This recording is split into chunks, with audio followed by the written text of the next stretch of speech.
দক্ষিণেশ্বৰ পবিত্ৰ মন্দিৰত এতিয়া চলিছে কি? ৰাইজৰ সমস্যাৰ কথা ক'বলৈ গৈ সদনত অপমানিত হ'বলগীয়া হৈছে নেকি জনপ্ৰতিনিধি?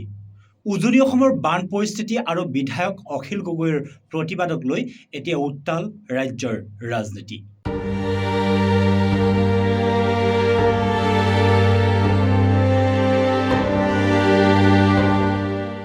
সমগ্ৰ উজনি অসম এতিয়া বানৰ কবলত, জনতাৰ হাহাকাৰ। এনে এক স্পৰ্শকাতৰ সময়তে শিৱসাগৰৰ বিধায়ক অখিল গগৈয়ে বান পৰিস্থিতিক লৈ বিধানসভাত সবিশেষ আলোচনা কৰিব বিচাৰিছিল। কিন্তু অভিযোগ অনুসৰি মাত্ৰ 2 মিনিট 45 ছেকেণ্ড সময় দিয়েই তেওঁৰ বানপানী সন্দৰ্ভত কথা কোৱাৰ পৰা বিৰত ৰাখে অধ্যক্ষই।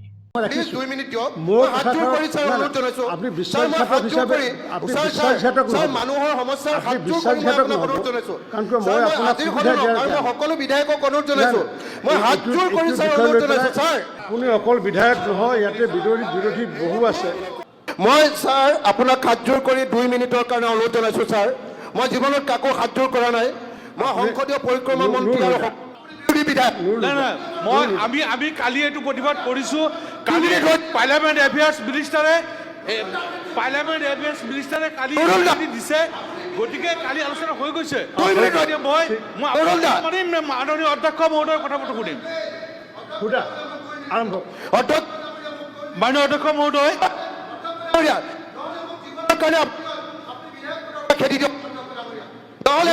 মাননীয় অধ্যক্ষ মহোদয়, শিক্ষা বিভাগৰ প্ৰস্তাৱত মোক ক'ব দিয়াৰ বাবে মই আপোনাক ধন্যবাদ জনাইছোঁ।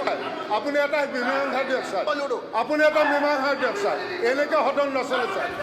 গগৈ, আপুনি গগৈ, আপুনি বিশ্বাসঘাতক কিয় কৰে? আপুনি যে বিশ্বাসঘাতক, কাৰণ আপুনি 2 মিনিটৰ কথা কৈ পেলাই তেওঁক এক্সপেল কৰি দিয়া হ'ল। আজি দিনটোৰ কাৰণে এক্সপেল কৰা হ'ল। সদনৰ যি কাম কাজৰ কাৰণে তেওঁ দিনটোৰ কাৰণে এক্সপেল কৰা। কথা কোৱাৰ পৰ্যাপ্ত সময় নিদিয়াত ক্ষুণ্ণ হৈ পৰে বিধায়কগৰাকী। প্ৰতিবাদ স্বৰূপে তেওঁ নিজে বহা বেঞ্চৰ ওপৰত উঠি ক্ষোভ জৰাৰ অভিযোগ উত্থাপন হয়। ইয়াৰ পাছতেই বিধানসভাৰ অধ্যক্ষই অশালীন আচৰণৰ দোহাই দি অখিল গগৈক দিনটোৰ বাবে সদনৰ পৰা নিলম্বন কৰা হয়। মইতো আজি মোৰ সচিবক মই আজি আহ্বান জনাম যে এই ভিডিঅ'টো ৰিলিজ কৰি দিব লাগে। সদনৰ পৰা নিলম্বিত হৈ বাহিৰলৈ ওলাই আহিয়ে শাসক আৰু বিৰোধী উভয়কে কঠোৰ সমালোচনা কৰি লক্ষ্য কৰি লয় অখিল গগৈয়ে। তেওঁৰ পোনপটীয়া অভিযোগ, মন্ত্ৰী পীযুষ হাজৰিকাৰ চকুৰ ইংগিততহে অধ্যক্ষই তেওঁক কথা ক'বলৈ দিয়া নাছিল। আনকি এই ক্ষেত্ৰত সবল স্থিতি গ্ৰহণ নকৰাৰ বাবে বিৰোধী কংগ্ৰেছকো সমালোচনাত থকা কৰে গগৈয়ে। এই দুৰ্যোগত মানুহে ঘৰ একেবাৰে হেৰুৱাই পেলাইছে। এই দুৰ্যোগত ঘৰ ভাগি গৈছে, মানুহ মৰি গৈছে। 100 মান অকল বিহুবৰ পঞ্চায়ততে 100 মান মানুহ উটুৱাই লৈ গুচি গ'ল, এতিয়া সন্ধান নাই। কালি 18টা ডেড বডি ওলাইছে নাজিৰাত, আজি ওলাইছে 10টা। আৰু কিমান ডেড বডি ওলাব কোনেও নাজানে। অতি কমেও 100 মানুহৰ ওপৰত মানুহ মৃত্যু ঘটিছে। অকল মানুহ মৰা নাই, গোটেই ঘৰ বিলাক উটুৱাই লৈ গ'ল। যাৰ ঘৰ উটুৱাই নিয়া নাই সেই ঘৰ বিলাকৰ ভিতৰত পুৰা ইমানলৈকে পানী হৈ গ'ল, একদম ঘৰৰ মুধচলৈকে পানী হৈ ঘৰৰ ভিতৰত যিমান বস্তু আছিলে চব শেষ হৈ গ'ল। এই কথাটো মোক ক'বলৈ নিদিয়ে। তেতিয়াহ'লে মই বিধায়ক হৈ থকাৰ অৰ্থ কি? অধ্যক্ষ ডাঙৰীয়া, আপুনি মোক যি ধৰণে আজি অপমান কৰিলে, আপুনি এই অপমান অকল মোক কৰা নাই অধ্যক্ষ ডাঙৰীয়া। এই অপমান আপুনি শিৱসাগৰ, চৰাইদেউ আৰু যোৰহাট জিলাৰ মানুহক কৰিছে, উজনি অসমৰ মানুহক কৰিছে, আৰু মানৱতাৰ বিৰুদ্ধে আপুনি আজি অপৰাধ কৰিছে অধ্যক্ষ ডাঙৰীয়া। আজি চৰকাৰী পক্ষই মানৱতাৰ বিৰুদ্ধে অপৰাধ কৰিছে। আজি কংগ্ৰেছৰ বিধায়ক বিলাকে মানৱতাৰ বিৰুদ্ধে অপৰাধ কৰিছে অধ্যক্ষ ডাঙৰীয়া। মই আজি পাগল হৈ গৈছো। মোৰ আজি মূৰে কাম কৰা নাই যি পৰিমাণে অধ্যক্ষ ডাঙৰীয়া। মই আজি ক'বলৈ আহিছো, চবে কৈ আছে যে ক্লাউড ব্ৰাষ্ট হৈছে। মই আজি ডকুমেণ্ট লৈ আহিছিলো যে নাগালেণ্ডত দিখৌ নদীৰ ওপৰত দিখৌ হাইড্ৰ পাৱাৰ প্ৰজেক্ট নামৰ 287 মেগাৱাটৰ এটা ডেম বনাই আছে 2024ৰ পৰা। সেই ডেমৰ 3rd পেজটো শেষ হৈছে, আৰু তাত অহা পানীটো, সেই পানীটো ডেমত ৰখাই থোৱা পানীটো একেলগতে এৰি দিয়াৰ কাৰণে আজি আমাৰ উজনি অসমখন ধ্বংস হৈ গৈছে। ঘটনাৰ পিছদিনা বিৰোধী দলপতি ৱাজেদ আলী চৌধুৰীয়ে বিষয়টো বিধানসভাৰ দৃষ্টিগোচৰ কৰে। ইয়াৰ পাছতেই অধ্যক্ষই এক অভাৱনীয় আৰু বিতৰ্কিত নিৰ্দেশ দিয়ে। বিধানসভাৰ সচিবক অখিল গগৈয়ে সেই প্ৰতিবাদৰ ভিডিঅ' ৰাজহুৱা কৰিবলৈ নিৰ্দেশ দিয়া হয়। মইতো আজি মোৰ সচিবক মই আজি আহ্বান জনাম যে এই ভিডিঅ'টো ৰিলিজ কৰি দিব লাগে।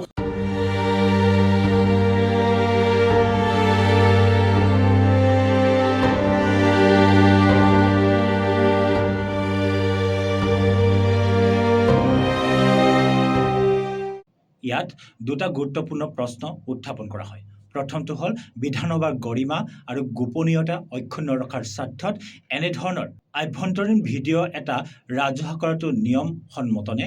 দ্বিতীয়তে, যিগৰাকী বিধায়কক বানপানীৰ কথা ক'বলৈ সদনত সময় দিয়া নহ'ল, সেই একেগৰাকী অখিল গগৈ এতিয়া নিজৰ সমষ্টি শিৱসাগৰত দিনে ৰাতিয়ে বানাক্ৰান্তৰ কাষত থিয় দিছে।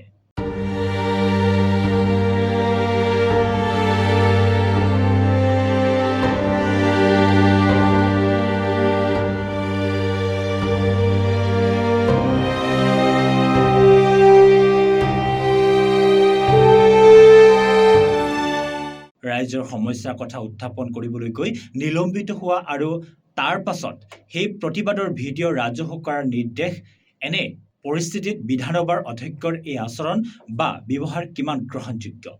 গণতন্ত্ৰত জনতাৰ স্বাৰ্থ ডাঙৰ নে সদনৰ নিয়ম? আপোনাৰ মতামত কমেণ্টত সবিশেষ জনাওক।